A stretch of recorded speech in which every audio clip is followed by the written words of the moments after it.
अरे क्या कह रहे हो, साइकिल पर रॉकेट? देखिए चलो मान लिया एक मिनट, पहले साइकिल पे चलता था, लेकिन वो भी तो चलने के लिए ही था ना। डॉक्टर कलाम ने कई बार ये बात लिखी और कही है कि लीडरशिप की क्वालिटी सतीश धवन की तरह होनी चाहिए, जिसमें फेल्योर की जिम्मेदारी अपने कंधे पर और सफलता की जिम्मेदारी दूसरों को देनी चाहिए। क्या इसी तरह वैज्ञानिकों का बिल्कुल वैज्ञानिकों का है ये। आज ये नहीं है कि ये नेहरू ने किया या मनमोहन जी ने किया या मोदी जी ने किया, सबसे ज्यादा जो प्रोत्साहन है वो हमारे वैज्ञानिकों का है। सही पकड़े हैं। वैज्ञानिकों का प्रोत्साहन ही ना होता, आप दे दीजिए ना फंड जितने भी देने, सारे खाए जाते, उसके अंदर कुछ नहीं होता, आप समझे ना। लेकिन उसके अंदर ठीक है, फंड्स भी एक बहुत ज़रूरी है, लेकिन आज भी अगर मेरे को इच्छा शक्ति है काम करने के लिए, अगर मेरे को इच्छा शक्ति है तो तभी हम करेंगे। इच्छा शक्ति तभी होती है कि जब प्रॉपर वैज्ञानिकों का या खिलाड़ियों का अगर ध्यान रखा जाएगा, और वो किससे होगा, वो पॉलिटिक्स से ही होगा। बात तो सही है। लेकिन उसके अंदर जब पॉलिटिक्स जो है ये जो क्रेडिट लेने की होड़ मच गई, वो खराब करती है। ये तो दोनों तरफ से गड़बड़ है ना। बिल्कुल, वो पॉलिटिक्स क्या है, जो आपकी सियासत है, यानी कि जो आज गद्दी पे है, अपोजिशन का काम है अपोजिशन करनी। देखो सीधी सी बात है, आज मैं हूँ, कल को यही सरकार, वो भी अपोजिशन करती थी जब वो कोई काम करते तो। ये अपोजिशन का काम और कुछ नहीं है, सिर्फ हमारे आपको और लोगों को बेवकूफ़ बनाना हैं? कि उनकी दुकानदारी चलती रहे, उनकी दुकानदारी चलती रहे, और पब्लिक जो है वो हमारी वाह करती रहे, तालियां पीटती रहे बस। कभी भी आज मेरा देश यहाँ पे है, आपकी बात मानी। क्या आप मेरे को ये बताइए, जब सन 47 के अंदर हिंदुस्तान आज़ाद हुआ था, यहाँ क्या बनता था? अगर आज हम वहाँ पहुँचे हैं, हम सीढ़ी पे चढ़ते हैं, हम शुरू पहली सीढ़ी से आखिर में नहीं, यानी कि पहले ही आखिरली सीढ़ी पे नहीं चढ़ते। अगर हमारा बेस है तभी तो हम आगे कर रहे हैं ना। ये बड़ी अच्छी बात कही। अरे क्या कह रहे हो, साइकिल पर रॉकेट? देखिए चलो मान लिया एक मिनट, पहले साइकिल पे चलता था, लेकिन वो भी तो चलने के लिए ही था ना। आज अब साइकिल से हैं तभी तो हम उसके ऊपर आए हैं।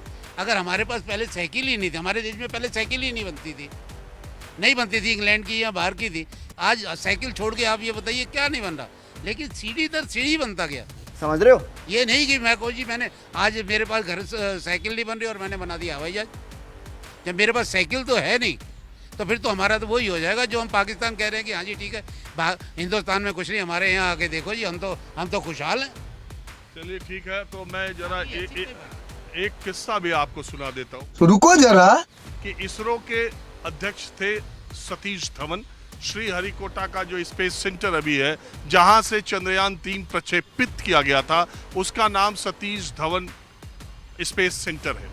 उनके मातहत डॉक्टर कलाम, जो कि भारत के राष्ट्रपति बने, वो उनके मातहत काम करते थे। एक मजेदार किस्सा है कि एक सैटेलाइट का प्रोग्राम लॉन्च होना था। यही नहीं, अभी और सुनिए। उसका प्रोजेक्ट मैनेजर अब्दुल कलाम को सतीश धवन ने बनाया था। वो सैटेलाइट लॉन्च होते ही बंगाल की खाड़ी में जा गिरा। अगले दिन प्रेस कॉन्फ्रेंस थी।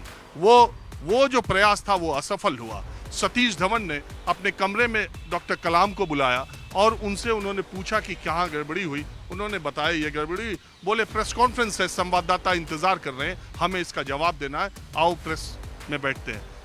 डॉक्टर कलाम कहते हैं कि उनके दिमाग में था कि उस सारी असफलता की कहानी डॉक्टर कलाम को बताने के लिए सतीश धवन उनको प्रेस कॉन्फ्रेंस में ले जा रहे हैं। लेकिन सतीश धवन ने सारे सवालों का जवाब खुद दिया और असफलता का पूरा बोझ अपने कंधे पर उठाया। क्या बात है सर, क्या बात है सर। और उन्होंने कहा कि ये सारी असफलता की जिम्मेदारी मेरी है, इसरो के चेयरमैन के नाते। उसके तुरंत बाद उन्होंने केंद्र सरकार से रीलॉन्च करने के लिए उस प्रोग्राम को इजाजत मांगी। तत्कालीन केंद्र सरकार ने उनको इजाजत दे दी। एक बार फिर से डॉक्टर कलाम पर सतीश धवन ने भरोसा जताया और डॉक्टर कलाम का वो जो प्रयास था वो सफल साबित हुआ। उसके बाद फिर प्रेस कॉन्फ्रेंस हुई। सतीश धवन ने उस प्रेस कॉन्फ्रेंस में एक सवाल नहीं लिया, सारे जवाब कलाम ने दिए। डॉक्टर कलाम ने कई बार ये बात लिखी और कही है कि लीडरशिप की क्वालिटी सतीश धवन की तरह होनी चाहिए, जिसमें फेल्योर की जिम्मेदारी अपने कंधे पर और सफलता की जिम्मेदारी दूसरों को देनी चाहिए। तो दोस्तों वीडियो में बस इतना ही। दोस्तों आप राजीव रंजन सर की बातों पर क्या सोचते हो हमें कमेंट बॉक्स में ज़रूर बताएं, और अगर आपको वीडियो ठीक लगी हो तो चैनल को सब्सक्राइब और वीडियो को लाइक ज़रूर करें।